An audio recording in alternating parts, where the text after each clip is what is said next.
बिस्मिल्लाहिर्रहमानिर्रहीम बिस्मिल्लाहिर्रहमानिर्रहीम। Dear students, अस्सलाम वालेकुम वरहमतुल्लाह। मेरे पास आज 31 नंबर जो क्वेश्चन है वो कुछ इस तरह से है कि show that sine of alpha plus beta into sine alpha minus beta this will be equals to, ये पेपर में कुछ इस तरह से आया हुआ था कि cos square of beta minus sine square of alpha. तो इस चीज को प्रूव करने के लिए देखें, मैं क्वेश्चन को स्टार्ट लेता हूं। मैंने उसका लेफ्ट हैंड साइड ऑलरेडी पहले लिखी है, तो मैं यहां पर इसको एक्सपेंड करूंगा। भाई कुलिया है मेरे पास साइन अल्फा प्लस बीटा का, वो लिखने लगा हूं। वो इक्वल टू होता है sine alpha cos beta and plus cos alpha sign of beta multiplied by, मेरे पास है यहां पर साइन अल्फा कॉस बीटा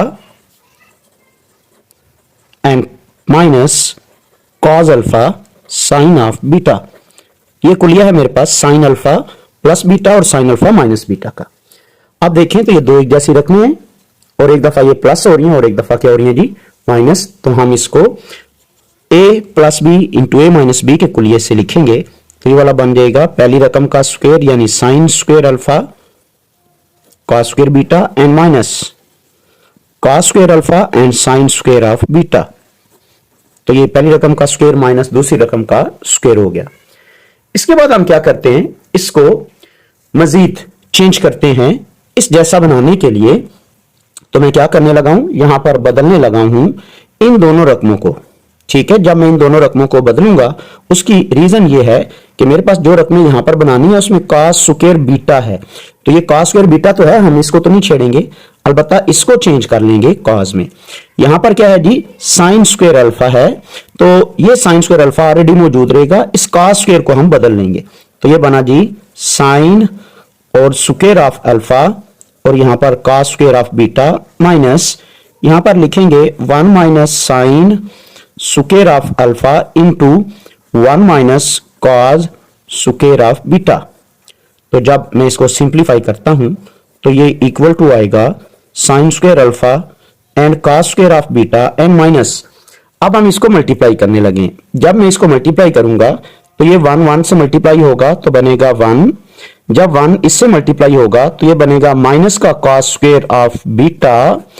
तो ये माइनस का कॉस स्क्वायर जो है इस माइनस के साथ मिलके प्लस हो जाएगा और यहां पर लिखा हुआ है मेरे पास plus sine square of alpha. जब ये रकम इससे मल्टीप्लाई होगी तो मेरे पास यहां पर ये वैल्यू इसके साथ प्लस होगा और इसकी वजह से ये अगेन माइनस हो जाएगा। तो रिजल्ट बनेगा साइन स्क्वायर ऑफ अल्फा और कॉस स्क्वायर ऑफ बीटा। तो देखें ये sign square alpha cos square beta से कैंसिल। हमें एक चीज ये भी पता है, क्या चीज के मेरे पास यहां पर जो रकमें मौजूद हैं उनमें ये -1 नजर आ रहा है। तो मैं अगर इसको कुछ इस तरह से लिखूं cos square of beta as it is और माइनस मैं इसको लिखने लगा हूं 1 minus sine square of alpha. ठीक है, यहां पर इस -1 को इसके साथ जोड़ा तो यहां पर ये मेरे पास कुछ रिजल्ट आ रहा था cos square of alpha 1 minus sine square, ये बन जाएगा कॉस स्क्वायर ऑफ, यहां पर 1 minus sine square alpha 1 minus sine square equal to होता है 1 माइनस जी कॉस स्क्वायर ऑफ अल्फा के। तो ये मेरे पास रिजल्ट प्रूव होगा। तो इसके हिसाब से जो आपके पास यहां पर ओरिजिनल आंसर आना चाहिए, ये आना चाहिए था cos square beta minus cos square of alpha, यानी सारी की सारी रकमें किस में थी, कॉस में थी। तो ये उस क्वेश्चन के अंदर मिस्टेक थी जिस वजह से मैंने इसको डायरेक्ट नहीं लिखा, मैंने कहा पहले प्रूव कर दूं फिर हम इसको लिख देंगे जी।